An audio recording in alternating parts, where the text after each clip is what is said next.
Hello दोस्तों। देश के सबसे पुराने किलों में शामिल हनुमानगढ़ का भटनेर किला अपनी दुर्दशा पर आंसू बहा रहा है। 1726 साल पहले स्थापित हनुमानगढ़ का भटनेर किला देश के सबसे पुराने किलों में शामिल है। किंवदंतियों के अनुसार इस किले का निर्माण श्री राम के भाई भरत ने करवाया था, मगर ज्ञात इतिहास के अनुसार इस किले की स्थापना 291 ईस्वी में राजा भूपत द्वारा करवाई गई थी। मंगलवार को जीतने के कारण इस किले का नाम भटनेर के बदलकर हनुमानगढ़ रख दिया गया था, मगर सबसे पुराने और मजबूत किलों में शामिल भटनेर आज अपनी दुर्दशा पर आंसू बहा रहा है। हिंदुस्तान पर जितने भी विदेशी आक्रांताओं ने हमले किए वो सबसे पहले इसी किले ने झेले थे। यह किला हिंदुस्तान का प्रवेश द्वार कहा जाता था। विलुप्त सरस्वती नदी और वर्तमान की घग्गर नदी के मुहाने पर करीब 1726 साल पूर्व स्थापित यह किला सबसे पुराना किला तो है ही, साथ में यह सबसे मजबूत किलों में भी शामिल रहा है। वैसे तो कहा जाता है कि श्री राम के भाई भरत ने इस किले की स्थापना की थी, मगर ज्ञात इतिहास के अनुसार गजनी से लाहौर होते हुए भटनेर आए भूपत भाटी ने इस किले की स्थापना की थी और इसी भाटी परिवार ने बाद में जैसलमेर में सोनार किले की नींव रखी थी।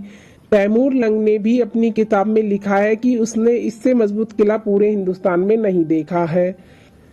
भटनेर के किले का इतिहास। भटनेर के किले का इतिहास काफी दिलचस्प है, जो हमें आज से लगभग 1700 साल पीछे ले जाता है। जी हाँ, भटनेर के किले का निर्माण राजा भूपत द्वारा सन 295 में उस समय किया गया था जब वह गजनी के सुल्तान के साथ एक लड़ाई हार गए थे और एक सुरक्षित आश्रय की तलाश में थे। राजा भूपत जैसलमेर के शासक राजा भाटी के पुत्र थे, इसलिए उन्होंने इस किले का नाम अपने पिता राजा भाटी के नाम पर रखा था। 14वीं शताब्दी में शेर शाह सूरी द्वारा भटनेर के किले का पुनर्निर्माण किया गया, जिसमें किले के स्तंभ को मजबूत किया गया और मजबूत रक्षा प्रणाली पर कार्य किया गया।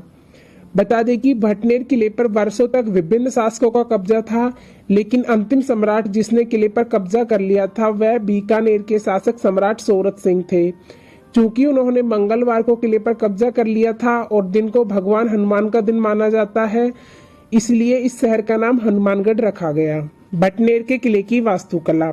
भटनेर के किला भारत के सबसे प्राचीन किलों में से एक है, जिसका निर्माण शुरुआत में ईंट और मिट्टी से किया गया था, लेकिन 14वीं शताब्दी में शेर शाह सूरी द्वारा इस किले में कई बदलाव किए गए। इस किले में मजबूत विशाल दीवारों के साथ नियमित अंतराल पर बड़े बड़े गोलगढ़ और कई भव्य गेट हैं।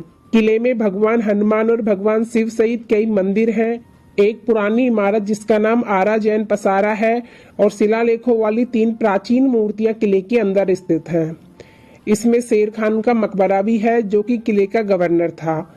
इनके अलावा इस किले के अंदर वर्षा जल के भंडारण के लिए 52 कुंड भी बनाए गए थे, जो अभी मौजूद हैं। सार संभाल के अभाव में हो रही दुर्गति, इसका वर्णन उसने अपनी किताब में भी किया है। 52 बीघा में फैले 52 बुर्जा के इस किले का इतिहास जितना शानदार है, आज इसकी हालत उतनी ही जर्जर है।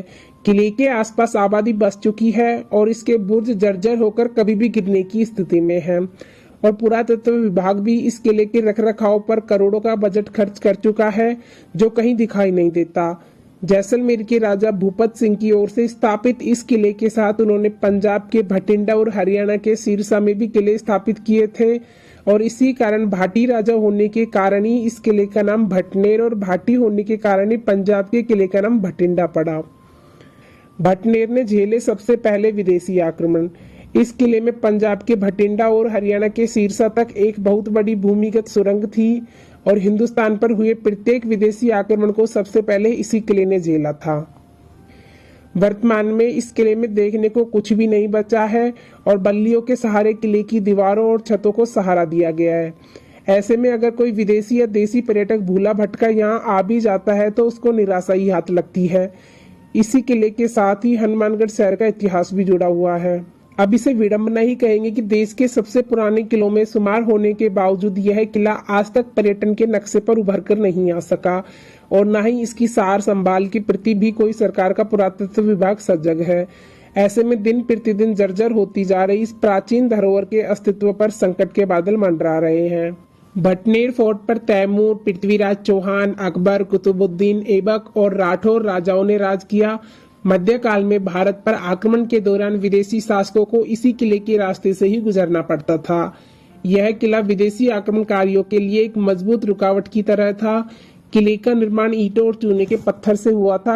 हनुमानगढ़ में किसी भी दिशा से दाखिल हो, सबसे पहले यह किला मुकुट की तरह दिखता है। भटनेर किला घूमने जाने का सबसे अच्छा समय। भटनेर किला और हनुमानगढ़ के अन्य पर्यटक स्थलों की यात्रा के लिए सबसे अच्छा समय सर्दियों का मौसम का होता है, क्योंकि गर्मियों के मौसम में राजस्थान में बहुत तेज गर्मी पड़ती है, जिसकी वजह से यह मौसम पर्यटन स्थलों की यात्रा के लिए सही नहीं है। इसलिए नवंबर से मार्च का समय भटनेर किला घूमने जाने के लिए सबसे अच्छा समय होता है। भटनेर के किले की टाइमिंग। यदि आप अपने फ्रेंड्स या फैमिली के साथ भटनेर के किला हनुमानगढ़ घूमने जाने का प्लान कर रहे हैं और अपनी ट्रिप पर जाने के पहले भटनेर किले के खुलने और बंद होने का समय जानना चाहते हैं तो हम आपकी जानकारी के लिए बता दें, भटनेर का किला पर्यटकों के घूमने के लिए प्रतिदिन सुबह 9 बजे से शाम 4 बजे तक खुला रहता है। आप इस दौरान कभी भी यहाँ घूमने जा सकते हैं। भटनेर के किले में पर्यटकों की एंट्री और घूमने के लिए भी शुल्क नहीं है। यहाँ आप बिना किसी शुल्क का भुगतान किए आराम से घूम सकते हैं। भटनेर किले के आसपास घूमने की जगह। हनुमानगढ़ भटनेर किले के साथ साथ अन्य कई मंदिर और पर्यटक स्थलों के लिए भी फेमस है, जिन्हें आप अपनी भटनेर किले की यात्रा में घूमने जा सकते हैं। सीलापीर मंदिर, कालीबंगन पुरातत्व संग्रहालय, ब्रह्माणी माता मंदिर, धूना श्री गोरखनाथ जी का मंदिर, कालीबंगन पुरातात्विक स्थल, भद्रकाली मंदिर, श्री कबूतार साहिब गुरुद्वारा। तो दोस्तों, यह था भारत के सबसे पुराने किले भटनेर किले से जुड़ा संपूर्ण इतिहास। आपको वीडियो कैसा लगा हमें कमेंट करके बताएं और पसंद आए तो लाइक शेयर सब्सक्राइब करें। थैंक्स।